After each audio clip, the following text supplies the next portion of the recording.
Welcome. My name is Caroline Kazemko. I'm based at the University of Warwick. I am the lead in theme 3 of the new UKERC, which is on all things energy transitions and geopolitics and security.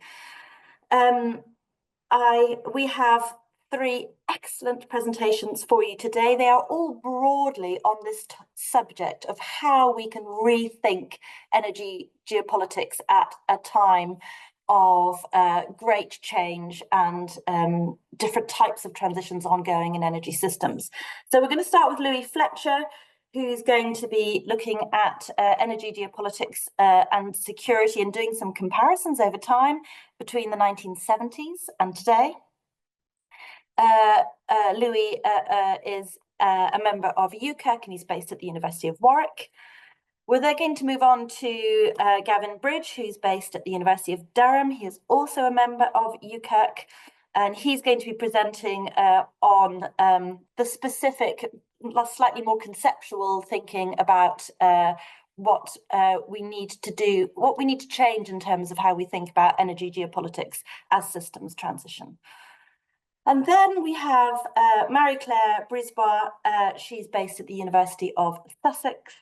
She is a member of the Energy Demand Research Centre, and she's going to be taking a more specifically demand side perspective when she's thinking about geopolitics and energy security.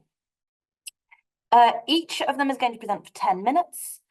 And then after the 10 minutes, there will be an opportunity for Q&A. And what I would prefer is if you could all raise your virtual hand if you want to ask a question. But if for some reason you can't do that, then of course you can put a question in the chat. So that's me done for now. I'm going to pass straight over now to Louis Fletcher for his 10-minute presentation. Welcome, Louis. Hi, can everyone see and hear me? Okay, fantastic. Hi, everyone. So I'm glad you could all make it. So as Caroline said, my name is Louis Fletcher. So I'm part of UKERC, but I'm based at the University of Warwick. And what I want to do today is to take this as a short opportunity to hazard some broad theoretical questions about energy geopolitics and energy security. And I want to do this in 3 parts. So first, I'm going to set out what energy security and geopolitics looked like at their birth in the 1970s, so the traditional or original view, if you like. Second, I'm going to use this as a kind of creative foil or exaggerated point of contrast to set out 3 rubrics for thinking about how we should approach energy security and geopolitics today. And finally, I'm going to try and make this at least a little bit concrete by, at the very end, relating it all back to the question of UK fossil gas security. So to start, energy security and energy geopolitics were conjoined at birth. They emerged together after the 1973 oil crisis. So it was only at this point that energy emerged as a discrete field of policy and expertise. So the US Federal Energy Administration, the UK Department of Energy, and the International Energy Agency were all founded in 1974. So previously, before that, there had only been the administration of individual fuels. And this happened because of a new unifying problematic. How, given rapidly rising demand, seemingly threatened OPEC supplies, and the depletion of fossil fuels, could the national energy balance be made to add up? And what's really fascinating here is the limited but also crucial role that energy security played in this problematic. So it appears as a constraint on a single parameter of the national energy balance as concerning only fossil fuel imports. So at this time, to speak of energy security was simply to speak of security of supply, especially security of supply of imports.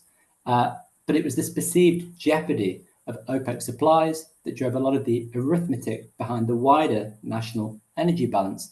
It represented a subtraction that had to be counterbalanced elsewhere in the energy system. So energy geopolitics was a more parochial concern. So it emerged out of the US security establishment. And it tended to ask questions like, how does the locational distribution of fossil fuel reserves production and transportation routes create new forms of interstate dependency and vulnerability? And how can Western states increase their security of fossil fuel supplies along two axes of confrontation, with OPEC and with the Soviet Union? So if we stand back, it's immediately obvious that there's something very wrong with this picture of energy security and geopolitics. There's a complete disconnect between the two. There's a domestic problematic of the national energy balance, and then there's the geopolitical problematic of interstate fossil fuel dependency, and each excludes the other. They're two bifurcated planes of analysis, and energy security is the bridge between them. So the reason I brought all this up is because energy security and geopolitics both still retain the imprint of their birth. So many of the peculiarities, the distortions that implicate these two concepts can only be understood in the light of this history. So an obsessive focus on the security of supply, a techno-economic representation of the energy system, a geopolitics whose politics is limited to interstate power politics and whose geography is treated as fixed and reified, anchored in physical resources, calcified borders, seas and straits and canals. These all derive from the birth of energy security and energy geopolitics. And what I now want to do is, taking this as a kind of foil, is to offer three generally applicable rubrics for rethinking energy security and geopolitics today.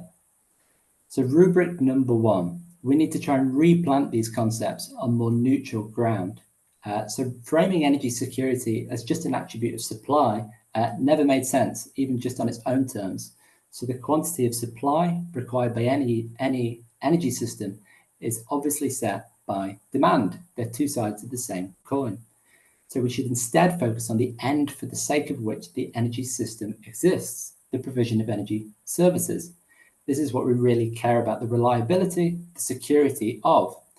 This is also a neutral move in a second sense, because it opens up the question of what those purposes, those energy services should be in the first place. And we need to make an equivalent move in the case of geopolitics, which is to say we should treat the constituent elements of geopolitics, so geography, political economy, the energy system, as co-equal and reciprocally interacting factors of analysis, and not privilege any one of those factors over the others. So rubric number two, we should center the global energy system transformation. So this is the defining fact of the energy system today. And this opens up new vistas of energy geopolitics, whether that's new energy materialities, like the rise of low carbon manufacturing supply chains, or the reinvention of the fossil fuel industry around CCS, hydrogen, carbon offsets, whether that's new politics, like the emergence of coalitions of green capital, or the UNFCCC process as a geopolitical arena and forum, or the green politics of trade, tariffs and carbon leakage, as well as new energy geographies, new landscapes defined by low-density renewables, new mineral frontiers, or the electricity and hydrogen trade networks now emerging. So the global energy system transformation also redefines the energy security landscape. So in recent decades, energy security has tended to orbit around what I would say are two problematics. So on the one hand, one problematic is the operational management of a broadly systemically stable energy system. So in the UK in particular, that's meant the incremental updating of the regulatory incentives which structure private energy markets. On the other hand, there's a separate problematic, which is the preparation for acute energy shocks. So that might consist of stockpiling, contingency planning, diversification. And now what I want to emphasize is simply that the transition raises a completely different order of challenge, which is to say, how can we coordinate and cohere a systematic transformation of the energy system where disruption is not acute and unforeseen, but sustained and intentional? So 2 years ago, the IEA stated its intention to focus on, quote, energy security risks that arise as the world moves through a much needed transformation of the energy sector. How will traditional energy security concerns evolve? The aim has to be to map ways to avoid clean energy transitions running into problems that could lead to extreme price volatility, social disruptions, supply chain bottlenecks, and consumer discontent. Rubric number 3. We should default to a whole systems perspective of the energy system, inclusive of all of the interacting material attributes of the energy system. This is vital for understanding the complex orchestration of the transition, where changes in one material feature ricochet through the rest of the energy system. It's also important to understand the competition, the interaction, the dependencies between high and low carbon systems, and not to simply assume that the former will substitute in for the latter. So these 3 rubrics: replanting energy security in geopolitics on neutral ground, centering the fact of the global energy system transformation, and adopting a whole systems perspective. And what I want to do now is try and bring this together by turning to something more concrete. So to a recent UKERC report I co-edited with Mike Bradshaw on UK fossil gas security. And I want to draw out 3 things. So first, we centered the question of how fossil gas security is changing over the UK's transition to net zero, bringing together the gas system and climate policy into a single perspective. Second, we adopted a supply chain approach, reaching across the whole of the gas system. That means upstream supply in the North Sea, in Europe, the global LNG market, looking at midstream infrastructure, pipelines, storage, LNG terminals, as well as downstream demand in industry, households, the power sector, all of them marked by decarbonisation. So this was a necessarily interdisciplinary exercise, and it brought together 16 researchers from across UKERC and the Oxford Institute for Energy Studies. Third, we emphasised the novel problems of fossil gas decline. So as North Sea gas production falls faster than demand, the UK will become increasingly dependent on volatile LNG imports. This gives the UK every reason to make good on its net zero commitments and to expedite the phase out of gas. But at the same time, gas decline raises energy security risks of its own. Falling gas throughput would jeopardise the commercial and technical viability of the midstream infrastructure on which the UK will continue to rely in the medium term. So, for example, in the case of the UK gas pipeline network, there are tens of billions of pounds of unaccounted for costs, which may end up falling on bill payers. There are also intractable coordination challenges, given the fragmented nature of the private gas market. So what we tried to say in the report was that together, this means that gas demand reduction in the transition to net zero is now the defining subject of UK gas security, both as a solution to supply side insecurity and as a source of risk in its own right. So the point is, here, as in so many other areas of energy security and geopolitics, what's required is a major reorientation of perspective and policy. I'm going to end it there. I look forward to questions and comments. Thank you all again for being here. Thanks very much, Louis. That's great. I see that there's a question already in the Q&A panel, so that's great. We'll save them up for the end, and let's move over to Gavin now.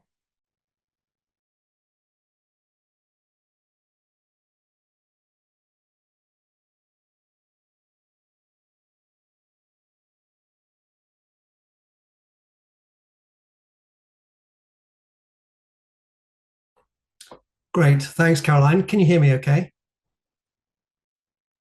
Can, yeah. Great, thank you.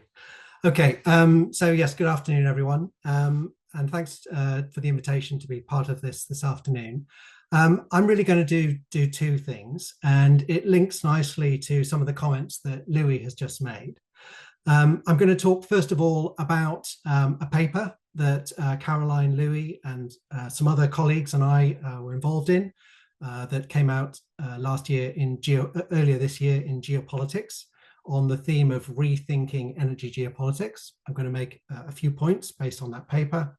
And then I'm going to make a few other broader points that extend from that.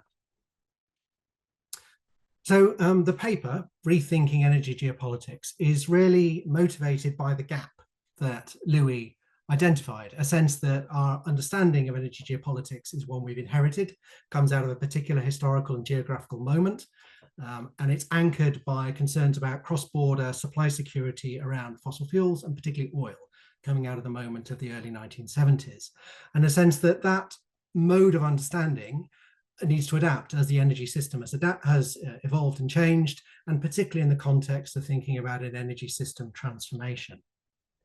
So what I want to do, first of all, is to really just think about what kind of an expansion are we proposing in this paper. And the paper has, as you'd imagine, quite a lot of detail in there. It goes through various arguments. But in essence, what we're proposing in that paper is a fourfold expansion of a conventional energy geopolitics framework. So I just want to explain a little bit about each of those moments of expansion. So I think the first here, and this picks up on something Louis already said, is about expanding energy beyond oil, thinking about our diversity of energy sources and energy carriers. And this, of course, reflects the experience of energy transition as one of addition and multiplication of energy sources, rather than a straightforward substitution. So in the paper, what we try to do is to think about a geopolitics that are consequent to a diversity of energy materials, and not only oil. So what does that do? Well, once you start to think about that diversity of energy carriers and energy materials, several things happen. One is it draws attention to the materiality, the physical qualities of different energy carriers and energy sources. So things like energy density come to matter, power density comes to matter as well, and of course the embodied carbon in different materials. So there's a range of ways in which that diversity kind of expresses itself as a need to account for these different material physical characteristics of those energy sources, and the way they make a difference, the way they have consequences, the way they come to matter in terms of an energy transition or in terms of control over those materials.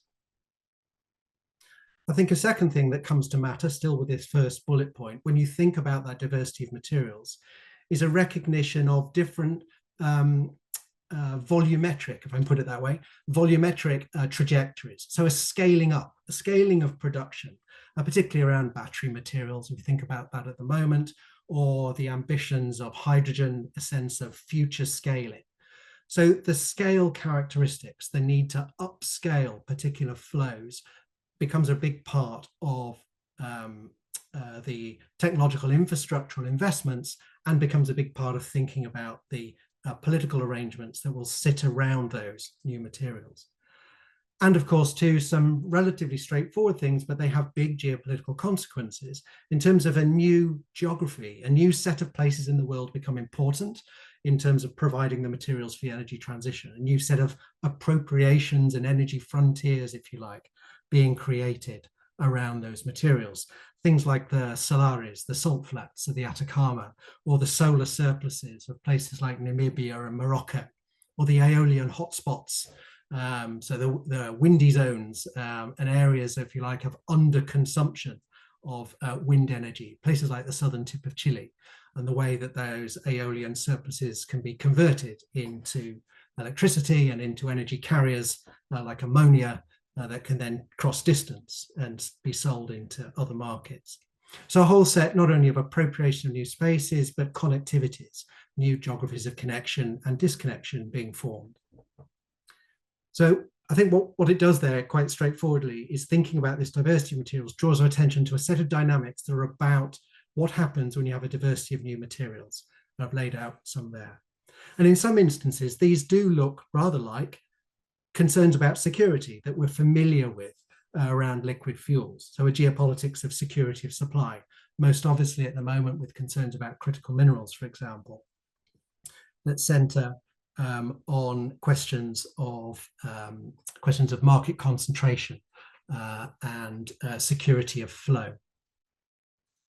But there are also some differences, and I think part of the interesting work here is to think through actually in what ways do these materialities create different dynamics at work.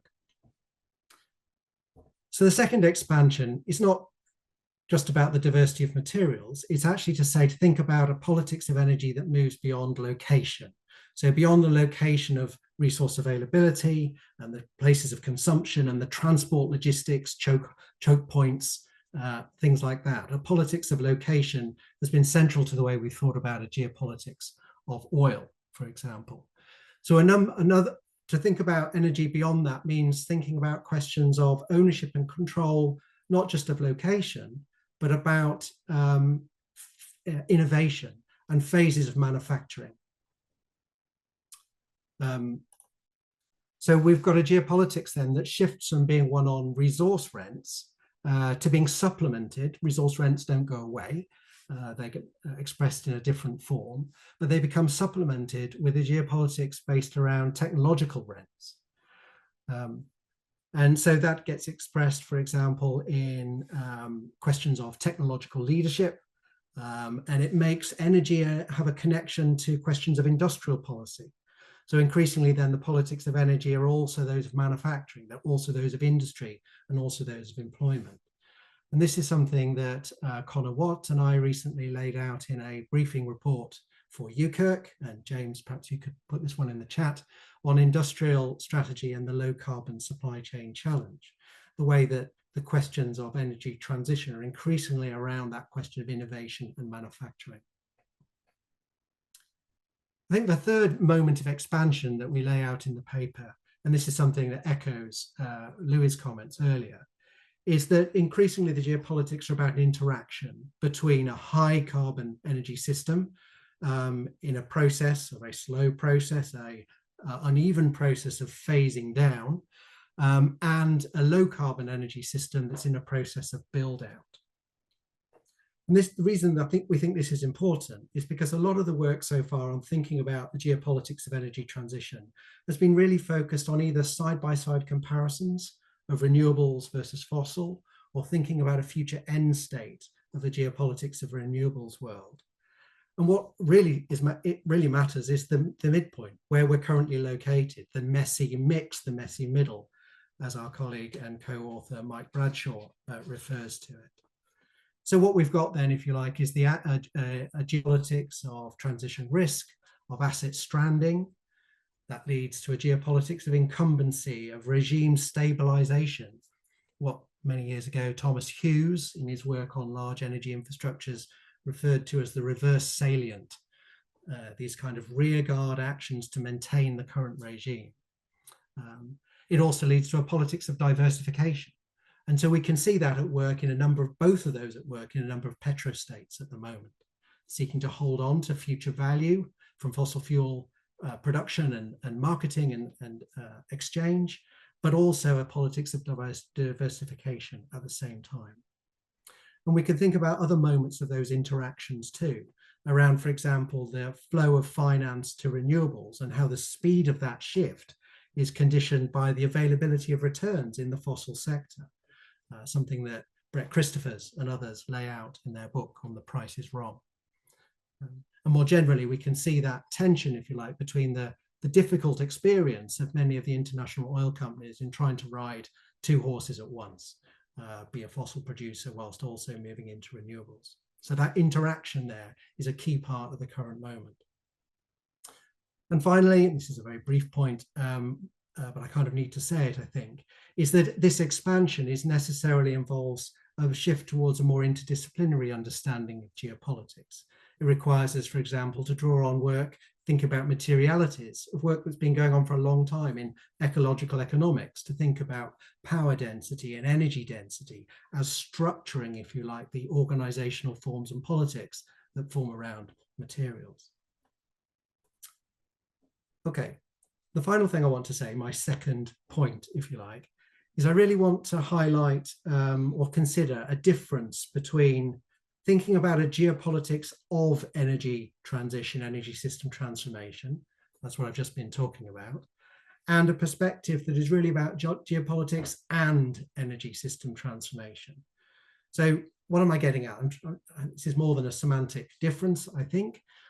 The first is really to understand what are the relationships that are consequent to this transition, that form in and around the energy materials and the transmission infrastructures and the strategies around energy acquisition to do with the energy transformation. Whereas the second point is really about geopolitics as an ongoing dynamic, something that occurs analytically prior to the energy transition. It's got its own dynamics, something that gives its own dynamic that can sometimes give rise to energy transition. So, for example, thinking about Repower EU and the way that was driven by Russia's invasion of Ukraine and an effort there to reduce a reliance on fossil fuels within the EU. So a broader geopolitical dynamic had as a consequence an influence on an energy system transformation within the EU. But if these broader dynamics not only can accelerate energy system transformation, they can also retard it. So let me just, in closing, give a couple of examples of what I mean and why they're important. I think they're important to consider because they give us a wider perspective on the geopolitics that are shaping energy system transformation. So the first might be here to think about a structural transformation in the world economy. So at this macro level, a reworking of uneven development at the world scale, which has various expressions. One is the kind of reassertion of the national political in the context of a long-run process of globalization. So the origins of this are quite complex. There are multiple forces behind it. The pandemic is one recent instantiation of that. They expose the vulnerability of global supply chains and an effort to build domestic systems of production and supply. But the roots of it are much deeper. We could think about the way that both the US and China, for example, launched restorative political projects in the wake of the 2008 financial crisis. So this macro geopolitical dynamic is associated with the rise of state capitalism and the turn to the geoeconomic, this geostrategic use of economic instruments to defend national interests. There's a range of hyperbolic terminology for this, a new second Cold War, things like deglobalization. And I don't think either of those accurately characterize the multi-scalar character of that transformation. But there is certainly interesting work on how these new dynamics are replacing a territorial logic of competition based on the formation of territorial blocks with one that's based on centrality and networks. I'm thinking of some work by Seth Schindler and others recently, for example. So that's one dynamic at work here, one macro dynamic that cuts across the energy transition. And just to conclude, one other dynamic that I think is important, perhaps understated in a lot of formal geopolitical work, is a reckoning with some of the historical dynamics of colonialism and imperialism, a reckoning with the settler colonialism, particularly around the politics of land and the politics of indigeneity. And given that many of the new energy systems have a land-based character to it, these become increasingly important. Something was articulated by the Zapatistas in southern Mexico a while ago as effectively a war against the geopolitics of knowledge. So this is expressed, for example, in the land back movement, an indigenous-led movement, a continuation of 100 years and more of indigenous struggle against land theft. So it's based on self-determination and self-governance over land and resources. So what this does is it, at a shallow level, it's challenging formal state structures. So it's, in other words, at this shallow level, it's part of that pluralization of geopolitical agencies, a transversal logic outside of the state, beyond the state, that challenges various state claims to legitimacy. But I think more fundamentally what's going on in these movements is the workings of a rather different form of geopolitics, what philosophers like Elizabeth Povinelli refer to as a geo-ontopolitics, which is really about how control and power are premised on upholding a distinction between life and non-life, between what's considered as life and what's considered as inert, as not having the capacity of life. And what this work does is it shows how that distinction is not present, or the way that it's cast quite differently in many indigenous cosmologies, and its central role within current liberal politics as a way of forming control and maintaining control around, for example, resources. So in that philosophical guise, that work on a geo-ontopolitics seems a really long way from things like the geopolitics of the US Inflation Reduction Act or the EU Green Deal. But yet the very strategies of onshoring and friendshoring materials and supply chains that those pieces of policy legislation deal with very much depend on upholding that distinction. So is this something that the Sami indigenous group in Northern Europe or First Nations in Canada First Nations groups elsewhere, are increasingly challenging. So what this, I think, suggests is that alongside thinking about the geopolitics of things like the Mineral Security Partnership, 14 countries in the EU coming together to accelerate the development of diverse and sustainable critical energy minerals, alongside that, we also need to think about the way that that also is provoking, generating a form of networked responses outside of the state, which are about the consequences of those partnerships for land and resources and livelihoods. So I'll stop there. Thank you very much. Brilliant. Thank you so much. So we're going to move on to Marie-Claire now, but just very quickly before we do, at the start I said to raise your virtual hands if you wanted to ask a question. I've since been informed that that's not going to work on the Zoom link. So if you do want to ask a question, it's going to need to be in the little Q&A box. And there's a few questions there already, but yeah, please put your questions there at the end or before. Thanks.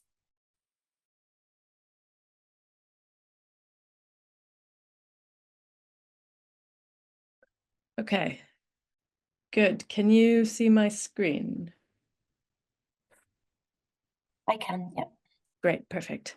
Okay, yeah, thanks, Caroline. And it's good to go third because in this case, there's quite a lot to build on here. So some of what Louis was talking about, focusing on the demand side, also some of what Gavin was talking about tying in onto politics, or energy security also being about industrial policy, now about manufacturing policy. So it's all just a segue to say that I'm going to be talking about shifting our thinking about energy security to explicitly consider the demand side.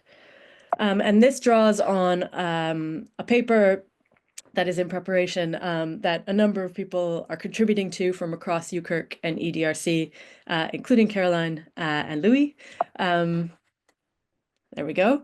But I'll just start by saying what Louis already said, which is basically that a lot of our framings of energy security, and especially when we're talking about the geopolitics of energy, are really focused on supply. And so this definition is from the IEA. It's their headline, but if you read the text of how they define it, it's about reliable, affordable access to all fuels and energy sources. From our own DESNZ, we talk about securing long-term energy supply, bringing down bills, and reaching net zero. But when we focus so strongly on supply, and you can see this in the policy decisions that we make around energy, you end up ignoring half of the whole equation. So energy security is about balancing demand and supply. And so you can definitely ensure security by focusing on making sure there's adequate supply, but we have a whole bunch of other levers that we could possibly be using that are on the demand side. And it will be helpful if we use them, is the argument that we make in our paper. And we basically say that demand reduction has a really big role to play. So there's research that's come out for the UK specifically that it is possible, not necessarily easy, but possible to reduce our energy demand by 52% by 2050. There's similar work on the global scale that says we could do this by 40% globally. And it involves action across a wide range of sectors. So not just the energy system, but looking at materials, production, nutrition, mobility, shelter, all sorts of different things that aren't these traditional energy policies. They're sometimes called invisible energy policies because they're highly consequential for how much energy we need, how much supply is needed, but the decisions are made in fields beyond energy. So road building projects or house building, those sorts of things. So yeah, basically the argument is that demand is not fixed. It is really mutable, it's flexible. That doesn't mean it's easy. And it's sort of the sticky, a lot of it is behavior change, which can be quite sticky and challenging, wrapped up in culture and norms and values, but it is possible. So what we've done to make the case for what you can gain by looking at the demand side of the equation, before I get to that, actually, is just to mention that energy demand has been, I mean, we don't never think about it. So it does come up quite often in geopolitical contexts, especially when there are crises. So in the 1970s with the oil shocks, and most recently with the gas price crisis after Russian invasion of Ukraine. The picture there is of the IEA 10-point plan to cut oil use, which when it came out was surprising because I didn't ever think the IEA would put out explicit guidance on how to reduce demand. But it was quite clear about reducing speed limits, some things that I don't know, could be considered a bit radical, car-free Sundays in large cities. And then we've also seen the more recently the UK experimenting with incentivizing shifting demand, so looking at flexibility in that aspect of demand to try to avoid blackouts or brownouts, shift those peaks of high demand in the winter, and it's been a bit surprising, I think, how willing people are to change their behavior. Sometimes for quite negligible financial returns, but that shows that there's flex, or there's the ability to change in the system. But yeah, so I was saying that what we've done to look at these questions is to look at a framework by Ali Chirp and Jessica Jewell that they put together for examining energy security and asking these questions of security for whom, of which values, and from which threats. And the reason we use this framework is because it lets us ask some questions that reveal what demand reduction can do in ways that are often lost when you just take a supply side perspective. And so one of the things when you're asking about energy security for whom from a demand side perspective is that you get at, are these questions of energy poverty, of access, of inequality, these things that often become externalities from a supply side perspective. So you might make your energy policy to ensure security at the national level, but then you're not really talking about energy security for everybody within a nation. And often we end up trying to address those externalities through subsidies, through targeted support for people in energy poverty. But when you're thinking about demand, those questions become much more visible. Another thing also relating to what Gavin was talking about is that you really see this tension between the global north and the global south highlighted. And part of that is because the global south has explicitly been calling for the global north, these are monolithic terms, people in the global south in some of these communities that are affected by supply chains for renewables have been calling on the global north in general to reduce demand, to ease the burden and the pressures of this rapid build out of extraction for renewables. Okay, so energy security of which values? So a key part about supply side perspectives is that they don't question what energy is going to be used for. It's just making sure that there is enough supply to meet demand, no matter what that demand is. So demand for heating your home or cooking your dinner is treated equally as demand for flying in a private jet. You just need to make sure there's enough supply to meet demand. Asking of which values and from a demand side perspective highlights the fact that all demand is not equal, and there are limits on how much we can demand. And so we end up having these important conversations about things like income inequality and sustainability. So do we want to be ensuring that there's enough energy for people to massively overconsume, and what are the consequences of that?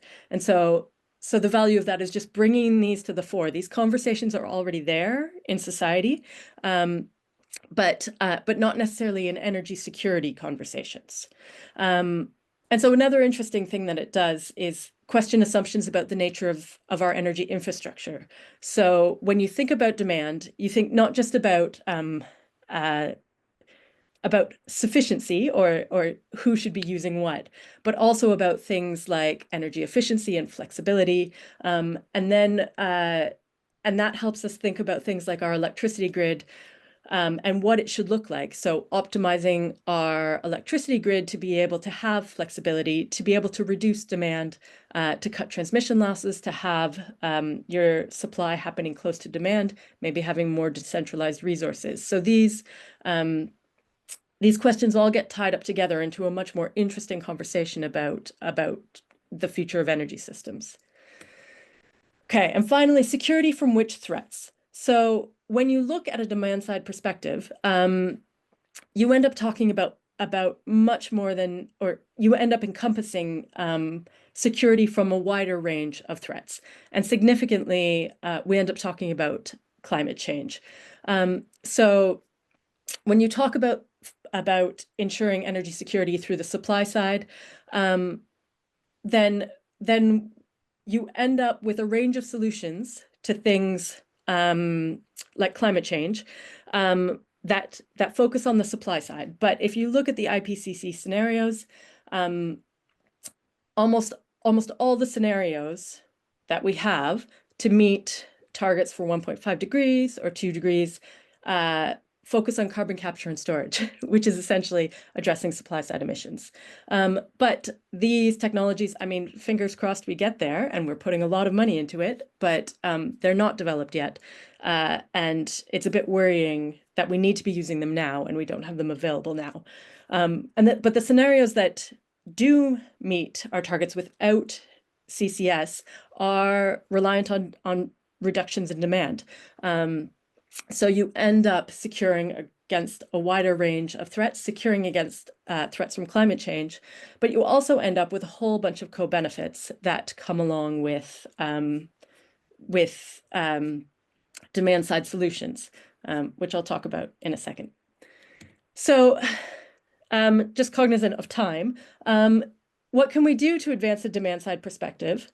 First, we need better tools and indices, better indicators, because we have lots of those for the supply side and for energy security on the supply side. We don't have a lot of them for demand side perspectives. I mentioned co-benefits, focusing on solutions that multi-solve or solve across energy, across climate, across health, across urban planning, and we have lots of these. They're quite simple things, often around public and active transit, insulating people's homes. These things that address multiple goals can help support social and political feasibility of demand side solutions. You can also focus on energy services, which is an advancing conversation about focusing less on specific supply or even demand and more on making sure people have thermal comfort or they have transportation options. And so it's a business model, essentially.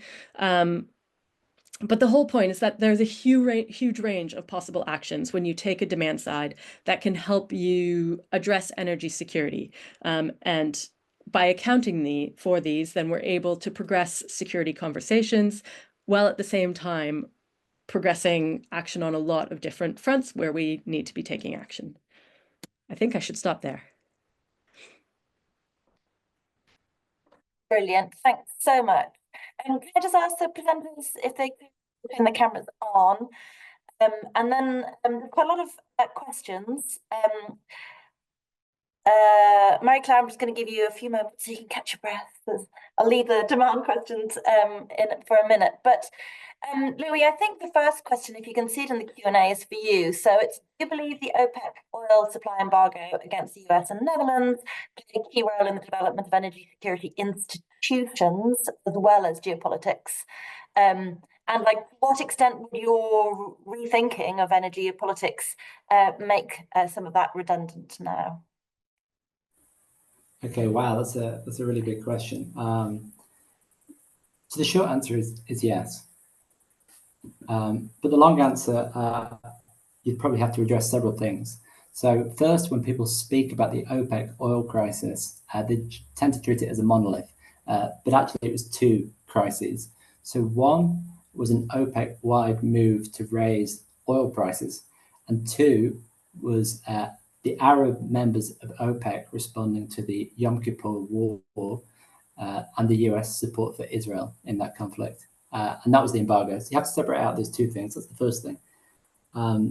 Second is it's really important to keep in mind that the causes of the oil crisis far exceed OPEC. That was merely one ingredient.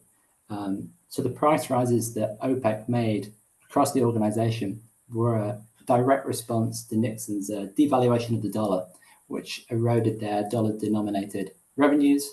In the post-war years, Western oil demand increased, I think it doubled every 10 years. In the US, there were price controls on oil. So you have to keep in mind all these different factors. But nevertheless, policymakers in the West tended to focus on OPEC. So there's this focus on OPEC at the expense of a kind of neutral assessment of everything. The third thing I'd say is that energy geopolitics, I think I mentioned this briefly in my presentation, is a really parochial discourse in the 1970s, and it's associated with the US. And now partly that's just because of superpower politics, but it's also worth emphasizing that Western Europe and Japan had a completely different response to the embargo. So they struck a kind of conciliatory note with the Arab states, and they called for Israel to revert to the borders of '67. So the US didn't do that. The US took a more inflammatory response, and ultimately that ended with the Carter Doctrine, a kind of military doctrine to intervene to support oil flows from the Persian Gulf. So that's just all by way of saying there were many factors. It's part ideology, part myth, where there was so much focus on OPEC, although of course that was a big factor by itself, and there were a diversity of responses. So some of these things weren't fated. They were very contingent and relative to the historical context. That's probably all I can say now. Yeah, thanks, Louis. Kevin, now I've got a couple for you. If you can take them together, that'd be great. So the first one is from Poodan. Given the global push for decarbonisation, how do you foresee the balance of power shifting with the emphasis on fossil fuel exporters and countries that are now leading in renewable energy production? Like, will this alter the traditional concept of energy security and power relations within that? And then the second one is about national self-sufficiency. I mean, big response, isn't it? Ongoing regional or friend-based self-sufficiency. Do you see that as an approach that will be successful in the new geopolitics of transformations? Thanks very much, Caroline. Yeah, so I'll have a go at both of those. So on the question of balance of power, so this is something that in the paper we do have a bit of a go at. I think the short answer is yes, it does potentially shift the balance of power, because a lot of the power at the moment of the fossil fuel producing and exporting states is based on demand for their fuels and their ability to produce it at one of the lowest costs in the market. So to the extent that demand for their product is reduced, and to the extent you get demand destruction, the basis, their material basis, the economic basis of their geopolitical power is diminished. And so, not surprisingly, we're kind of seeing actions to sustain and perpetuate the role of fossil fuels in the economy, whether that be through supporting efforts at CCUS or thinking about the role of blue hydrogen, ways of maintaining value, if you like, from the existing material basis of those economies, alongside strategies of diversification. I think there's something, so the short answer is yes, because of the efforts at demand destruction of their primary materials as the basis of their geopolitical power.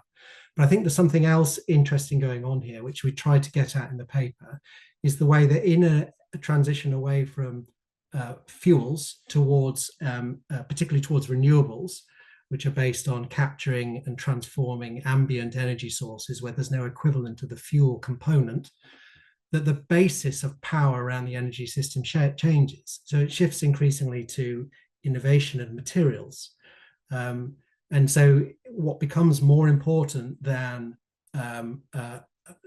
being the lowest cost producer of a resource becomes your ability to manufacture at scale and at low cost the pieces, the equipment, the materials that are needed in renewables. So materials, as distinct from resources, the manufactured elements become more important as you move through the energy transition as a basis of economic power, and therefore a geopolitics built around that.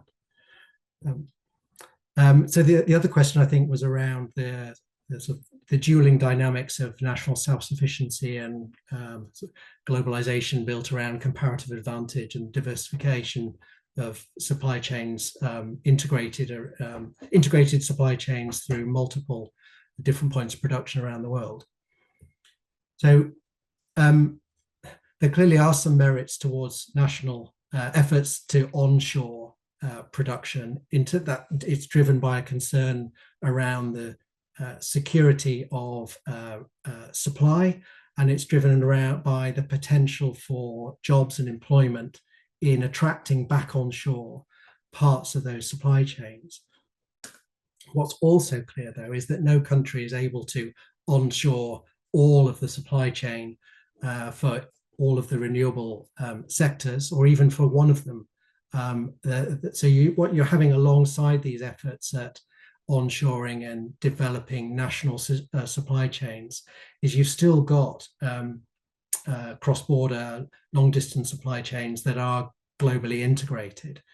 So some work that Erica Fagan and I did on the UK's efforts to onshore a battery supply chain, for example, through developing lithium sources, through trying to attract investment in lithium processing, and through developing or trying to attract investment in gigafactory construction. What we would show through that work is that whilst there have been partial successes around that, those investments integrate the UK in a global economy of ownership and control. So investments by Chinese-based manufacturers in the battery supply chain, investments from the Gulf states, for example, in the midstream section, and investments by as part of the downstream arm of upstream Australian materials extractors. So along what looks like building national supply chains in terms of investment in plant and equipment within a particular territory has global connections in terms of its ownership and the resource flows that sit around it. Thanks, Gavin, very much. So we've got a couple of questions now. I'm going to gather together a couple for Mary Claire, and then I'm going to ask a couple of general ones to give you all a sort of a final opportunity to respond. So, Mary Claire, I have got one question on the biggest growth in energy demand at the moment is for AI and other data processing. Why does this appear to be taken as a given at the geopolitical level? Good question. And then there's another one here. I'd love to hear Mary Claire's thoughts on politicians and governments' reluctance to talk about demand side reduction measures. And that's a question that comes up quite a lot. So yeah, if you could touch on those. Yeah, those are great questions.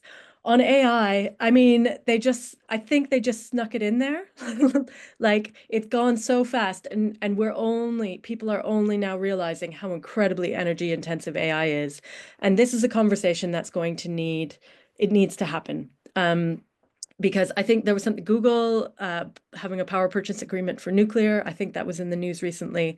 But if we have to reduce demand, and we have to, even just because of the energy density of renewables, we're not going to have the same energy abundance that we've had in the past, then we can't have this level of demand. And there's a conversation to be had about what we should be using AI for. And can we make technological improvements that make AI more energy efficient? But also, should we be using AI for recipes, or should we be using it to write sort of essential code for processes? So there's a conversation about what should we have AI for?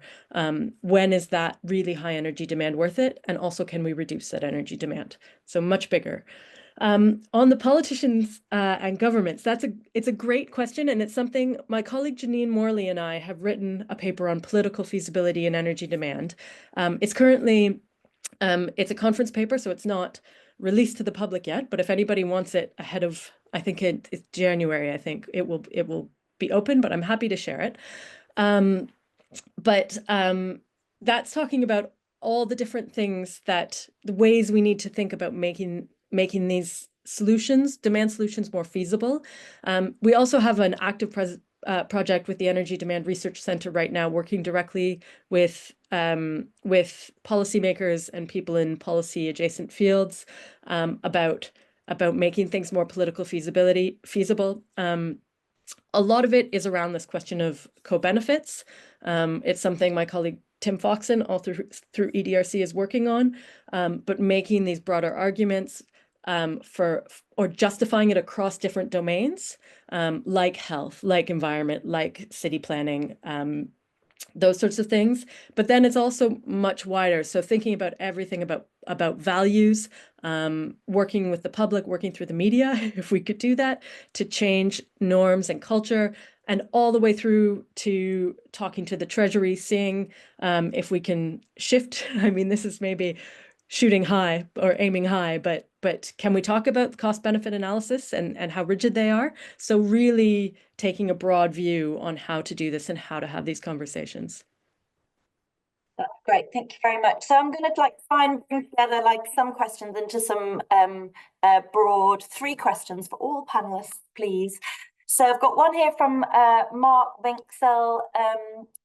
Ed Miliband recently said that in the place of the trilemma, there is now a clean energy imperative. The answers to security and affordability, as well as sustainability, all now point in the direction of investing in clean energy at speed and scale. Do the panelists agree? How does that chime with your rethinking of energy geopolitics? So that's for all of you, question number 1.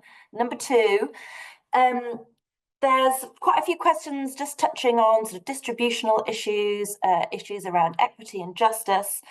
So I wondered if from your rethinking of energy geopolitics, how those questions of distributions of costs and benefits get reshaped within the transition. And then a third question there's one question that was saying, can you make this more policy relevant in a roundabout kind of way? So how about how do your rethinkings reflect or how might they suggest different approaches to energy policy or different energy policies? What would be an example of something that would come out of your rethinking as a nice tricky one for you all? So I'll take you all now in turn, starting with Louis, please. Hi, so maybe I can focus on the first question if that's okay. Just because it's something I've thought about. So, I think it's fair as a piece of political rhetoric, but taken seriously, it's far too Panglossian. So the transition is a case of swapping out traditional, familiar energy security risks progressively with new energy security risks, whether that's low carbon supply chains or that's the decline of the fossil fuel system. So at the end of my presentation, when I talked about the position of UK gas security, there's absolutely an imperative need to reduce gas demand because the UK is increasingly reliant on volatile LNG imports. But at the same time, that raises its own problems because as the UK gas system declines, there's problems with keeping certain infrastructure in line, which you still need, with bearing the decommissioning costs, with making sure that's coordinated in a way that's good for the general public. So there's no absolute vulnerability. Even if we're moving to easier or more salutary forms of energy security, there's no escape from energy security as such. Okay, Gavin? Thanks, Caroline.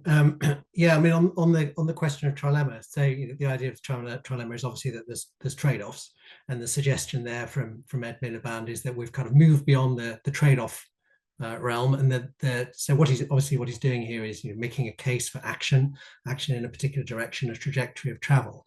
I'm broadly supportive of that. I think his analysis there is broadly right for a UK context, if by security we mean moving away from the exposure to price risk from fossil gas, if by affordability we mean the levelized cost of generation, and if by sustainability we're principally focused on territorial emissions of CO2.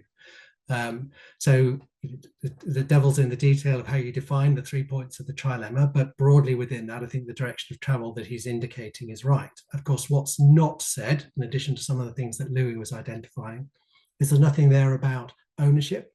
There's nothing there about the scale at which clean power should be delivered.